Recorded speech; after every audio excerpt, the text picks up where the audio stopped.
नमस्कार, मी संतोष सानप. मी आता जालन्यावरून निघालोय, पनवेलला चाललोय. इथून मागं पण माझ्यासोबत अशी 1-2 वेळेस घटना घडली. आजची ताजी घटना आहे बघा, लाईव्ह घटना आहे. हे खिळे बघा, हे समृद्धी हवे. 1 तास झाले पोलिसवाल्यांना फोन करतोय. समोरच्या गाडीचे 4 टायर पंक्चर झालेत. पोलीसची मदत अजिबात होत नाही या रोडवरती. इथून मागं पण 2 वेळा, आता पण फॅमिली सोबत आहे. हे बघा, पूर्ण रस्ता जाम झाला. हे बघा, पोलीस इथे उभे. अजिबात आता आले पोलीस. हे खेळ दाखव, सगळे दाखव खेळ. पूर्ण खेळांजवळ उभे. इकडे घे, इकडे.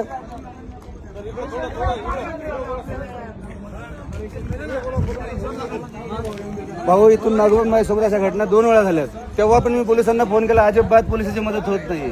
मी आता जालन्यावरून निघाले, मला पनवेलला जायचंय. हा बघा रस्त्यामध्ये हजारो खेळ ठोके, हजारो एवढे खेळ ठोकसवर चालले काय? अर्धा रस्ता बंद करून जर चोर खेळ ठोकतात, पोलीस करतात काय? रोडवाले कॉन्ट्रॅक्ट करतोय काय? काय सुविधा आहे रोडला? कशाला हा रोड बनलाय? हा समृद्धी एका लोकांचा जीव घ्या रोड बनलाय, तेच समजत नाही. व्हिडिओ व्हायरल करा हे आणि हे दाखवा ह्या पोलीसवाल्यांना. अजिबात पोलिसांची मदत होत नाही ह्या रोडला.